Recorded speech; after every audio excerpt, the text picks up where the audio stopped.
مرحبا يا جماعة, أهلا وسهلا فيكم. Here we have another lesson today, and it's on this idea of roots. We're going to give you another root today. Very important, one of the top 5 most used verbs in Arabic. I would say even in Ammiya. So what is that? What is the root we're talking about today? Well, here it is. Ayn, mim, lam. Ayn, mim, lam. This is amila. Okay? Here it is, amila. Now, amila means he worked. Okay? Now, we don't use this amila in Ammiya. We use it in Fusha only. So it's written. We don't say it in this particular format. We actually say it in this one, amal. So, what is the difference between them? Sometimes this happens where we have, it's a rare thing, but sometimes it does happen. This is amila means he worked, as in what type of work? Like labor work, like worked at a job in a company, like that. So the root essence meaning, what is it going to be? It's going to be basically work or labor, work. Okay, but in Ammiya, amal takes a little bit different meaning. It actually means he did. He did. So you're going to see he did and he worked in these different words as they come out. So this amal, he did. This one, amila, he worked. In Ammiya, we say ishtagal. Ishtagal, for he worked in Ammiya. All right? So let's take a look at it. All right, so we have amila, we have amal, he worked. Ba'amal is I work, all right? Or I did, I do. Ba'amal, I do. So worked, he did. And then here we have, or he made, too. That could be he made. Amal, he made, or he did. This one, amal. What does amal mean? Amal, notice the harakat, the difference. This isn't much of a difference, but what does the word mean? Well, this is a masdar, or the noun. It means working or labor or work as a noun. Amal is, we don't actually say it too much in English because it's a plural. It just means works. So you might use this, we might use this to say Wizarat al-Amal, the labor, Ministry of Labor. Wizarat al-Amal. Or we might say here, in a religious sense, amal, il-amal as-salihah, means someone's righteous deeds, okay? So that's what that means, work. The next one we have is amali. Amali is the adjective from amal. So this is work, and this is the adjective of work, which what we would say English, how it translates, is something that works well or is practical. That's the meaning, practical. So if something is amali, we could say the shashe is amaliye. It's practical. It works well. So amali, practical. The next one, amaliye. Amaliye. So amaliye could mean like a operation, an operation, in amaliyya in the mustashfa. So this would be an operation, something that is done to someone in a hospital, an operation. So amaliyya. Or it could be something like amaliyya irhabiyya. Irhabiyya means terrorist. So amaliyya irhabiyya, a terrorist operation. Okay? So, amaliyat is the plural.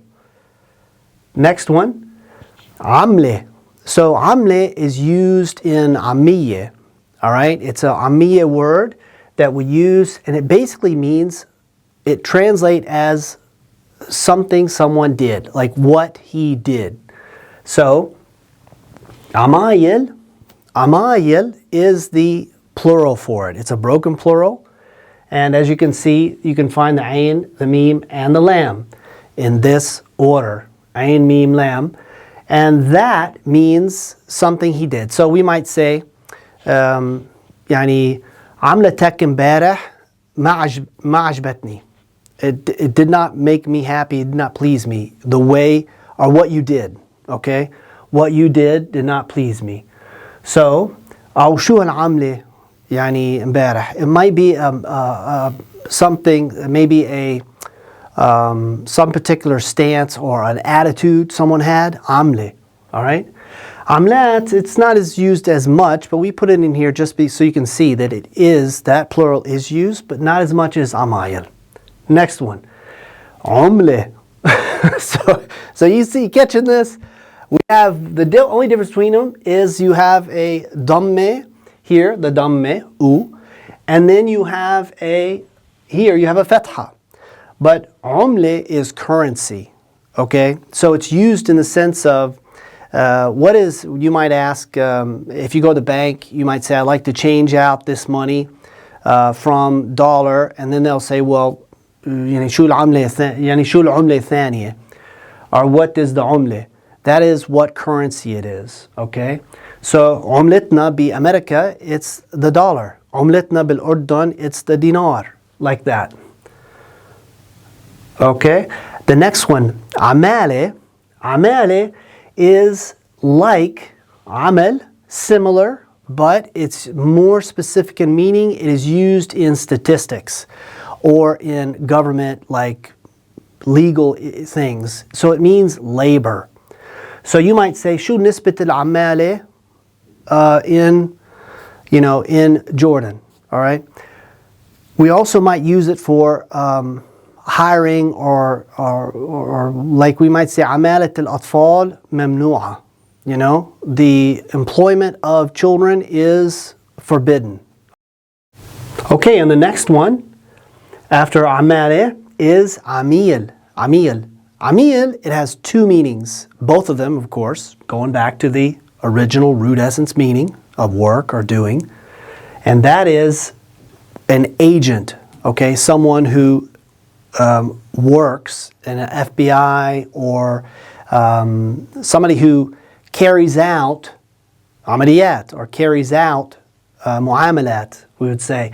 So this would be an agent, okay? We would say عميل بالحكومة or عميل مخابرات, which is like intelligence agent. And then you have عملاء, which is the plural. But now the other meaning is a client, okay? Somebody you work with. You could say, I could say أنا عميل بهالبنك. I am a client in this bank. عميل. Next one is عامل. عامل and عمال is the broken plural. By the way, all these broken plurals that you're going to see on this board, they're in the big dozen.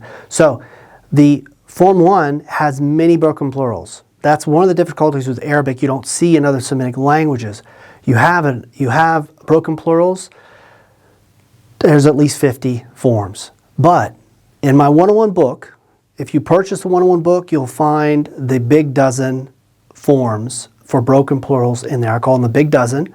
And there are 90 some odd percent of all broken plurals, actually more than 90%, 95%, are in these 12, the big dozen plurals. And these you'll find in there. But عمال is the plural, okay?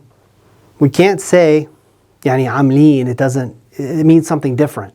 So عمال is the plural, and this is worker or laborer.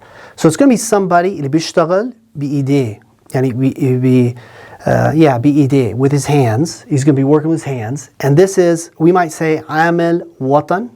عامل وطن means like somebody who's a trash collector, garbage man.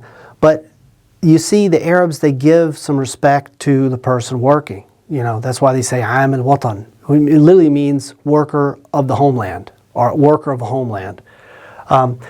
Or you might say عامل نظافة, like worker, cleanliness worker. It could be a construction worker too, like that. Okay, so عمال is the plural. Next one, عمالي. Now notice, you have عمال and then you have عمالي. Okay, عمالي عمالي, we would say more because it's فصحى. We don't use this in عامية, okay? But it is used for, like, let's say statistics. We might say إحصائيات عمالية, okay? That means labor statistics or employment statistics. It could be used as well for other things in فصحى, like خدمات عمالية, okay? Which means like employment services, okay, or labor services. Next one, عامل. Notice, عامل is the same exact word as here, but this, عوامل, one of the big dozen broken plurals, is a different one than عملاء. Than عمال. And that means this takes on another meaning. And it's actually not a descriptor for people, but it means factor. Factor. عامل عوامل. We say عوامل مشتركة. Okay? Which means like factors that are contributing. Okay? Or shared factors. So factor, عامل, you might say, well, is that connected to working? Yes, because factor is something is working in the equation to produce something else. So you might say, what is the أكبر عامل اللي ودى للحادثة? Okay? What is the main factor or العامل الرئيسي that made for this accident to happen? عامل. بعدين معمول. معمول is the اسم المفعول from عامل or from عمل, and that means it's done, finished, like made. It's made. So we use this for food, for work. So if you're in the house, and your mom, if you had an Arabic mom, she might say, تعالوا شباب, تعالوا يا جماعة, الأكل معمول, or العشاء معمول. Lunch is finished, the food is ready, like that. So it means ready or finished. We also might say الشغل معمول. الشغل معمول. It's done, the work is done. Okay, the next one is معمل. And the last video we had, which is also on Jadr, it was for Ayn Lam Mim, we discussed the masdar or noun of place, okay? This is also a noun of place, like madrasa, mahkame. This is ma'mal. Ma'mal is similar to the word mashghal, and it means a workshop. Workshop, or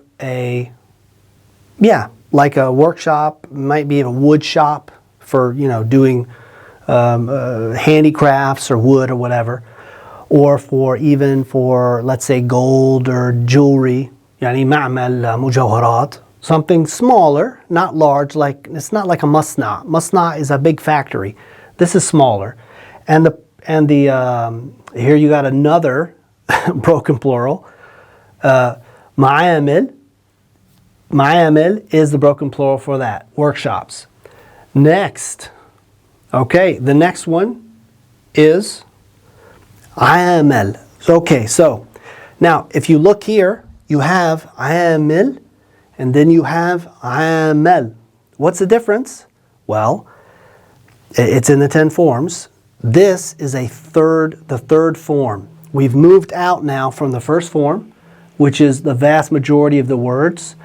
Now we're moving into these secondary forms. First form is the basic foundational form. Now we have form 3. What does this mean? This means, you ever heard somebody say, hey, he did me wrong, man? Like that? That is what this is. He treated me or did me right or treated me badly. عملني مش منيح. He treated me. Ahmed عملني مش منيح. Ahmed did not treat me well. All right? Amal. And it's a one-way action. That's part of the tendency of meaning for form 3. We're going to go to the next one. The next one is mu'amale. It's the masdar from form 3. Mu'amale It has two meanings. It could be used as a, let's say, like procedures or transaction, okay? Mu'amala is a transaction. Like when you go to the government, you have to do, let's say at the DMV, okay? Idarat al-Sayr, you will do a mu'amala to get your license or to get your tajdeed al-ruqsa, for renewal of your license. Mu'amala is transactions. Or it could be from this. Also, treatment. So, معاملتها معي ما عجبتني. Her attitude or treatment of me, the way she dealt with me, I did not like it. Okay? It didn't sit right with me. ما عجبتني. This معاملة is used a lot. Next one, تعامل. Okay, so now we're finished with form 3 and we're going to a sister form of it, تعامل. تعامل is form 6. Form 6. Form 6, it means like form 3, but it's shared action. So this is, instead of he treated me, I work with or I deal with, you see? So it means we deal with or work with. So I can say بتعامل مع هالشركة أنا بتعامل مع هالشركة من 6 سنوات. I've been working or dealing with this company since 6 years. Okay? So that's form 6 verb. Next, تعامل is the noun, the masdar, from form 6. Notice something. Fatha, damme. That's it. That's the difference between a verb and a noun. Ista'amal is dealing with. Okay? التعامل مع يعني معها يعني راحة. يعني it's relaxing. التعامل معها يعني منيح. So dealing with her, it's good or it's easy. سهل. يعني التعامل معها سهل. Easy. Okay, so the next one is form 7. Now we finished form 3, form 6. There is no form 5 for this particular jadr, but now we have form 7. Form 7 is the passive. It's the passive form. And it means, let's think of what this might mean. Okay, so he did amal, and in amal is it was done. Okay, it was done, or it was finished. So in amal is shughul, the work was completed. It was finished. It's done. In amal al-shughul means the work was finished. So we can say in amal al-shughul امبارح. All right, the work was done yesterday, like that. Al-akil, it's not used. We could say al-akil كمان. We could say al-akil in amal من ساعتين. All right, it's the food has been made since about 2 hours ago. Okay, all right. Now next one. From form 7 is the ism al-fa'il. Ism al-fa'il. And so ism al-fa'il from a passive form is going to mean similar to what? To ma'mul. Ma'mul. Ma'mul, you recall, it means is done. It's an adjective. Like the food is finished. The food is made. Mun'amil, though, is not used for food as much. It's used more for what? For work or a project. We could say المشروع من عمل الشهر الماضي. Okay? The project is finished, was finished, يعني كان من عمل from last month, for example. كان من عمل, was finished or was done. All right. استعمل. The next one here. This is the last form we're going to talk about. There is no form 8 and no form 9. But we have a form 10. So if we go through these, let's see what we got. We got form 1, we got form 3, and we have form 6, 7, and 10.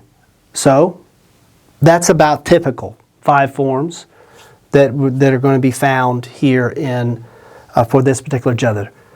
So استعمل. Now, استعمل means used. he used. So you might say, well, wait a minute. Okay, Yani Farid, I'm following you for all these, but how are you saying that used is like worked? It's not. Well, طول بالك, استنى شوي. We're going to talk about this. In Form 10, that has two tentative meanings for Form 10. For the first, this tentative meaning, which is producing this word, it is to seek to do something. Seek to do what? To employ or work.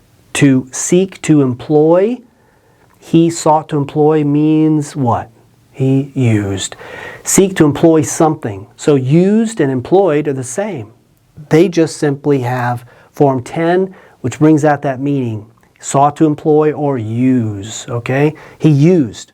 So, أنا يعني عمالي بستعمل أو عم بستعمل أو قاعد بستعمل. I am using الشاشة. بستعمل. Okay? So, the next one, and by the way, استعمل is one of the top 10 most used, I would say maybe the top 20 most used verbs in Ammiya. It's used a lot. It's also used in Fusha as well, but more so in Ammiya. استعمال is the masdar. And anybody who knows the system knows if you know this verb, you can create the noun from it easily. You can know how to do it. It's not hard. استعمال means usage or use. And this استعمالات is uses. Okay? في استعمالات كتير لها شاشة. Okay? There's a lot of usages or uses for this board. استعمال, استعمالات. That's the noun from Form 10. Last one. Last one is اسم المفعول from Form 10. And it is مستعمل. مستعمل. مستعمل. Notice the fatha there over the last one. مستعمل means used. You know, used. أنا بحب أشتري أشياء مستعملة لأنها أرخص من الجديد. I like to buy things that are used things because they're cheaper than something new. Okay? مستعمل. All right. Do you have a headache yet? This system is a masterpiece. It's beautiful. It follows an engineered language. The Semitic languages, there's 3, okay? 3 or 4 that are actively used in the world today. Arabic is the most used of them all, okay? And it is an engineered language. You wonder why, when you look at these words, you wonder why so many students cannot get Arabic. Why? Because they think we'll just pick it up. I'll just listen to it. I'll pick it up, you know. I picked up Arabic. You don't pick up Arabic, okay, unless you're a little baby in a house and you figure it out over years and years and years and literally hundreds of thousands of hours of talking and, you know, give and take. Most foreigners, we cannot do that, okay? So what do we have to do? We have to understand the system. I'm trying to help you to see and get confidence that there is a system. The next step for you is to learn the system. As we keep going through these, we'll do some more videos on these judur, on these roots, and on the system. And I want you to notice how these work. Get my 101 book, if you don't already have it, pick it up, and this is where you can get real help because there's literally thousands of hours of instruction found within the book. But right here, you can get a view of how these work themselves out into the system. I hope you enjoyed it. إن شاء الله استفدتوا من الدرس وبنشوفكم المرة الجاي.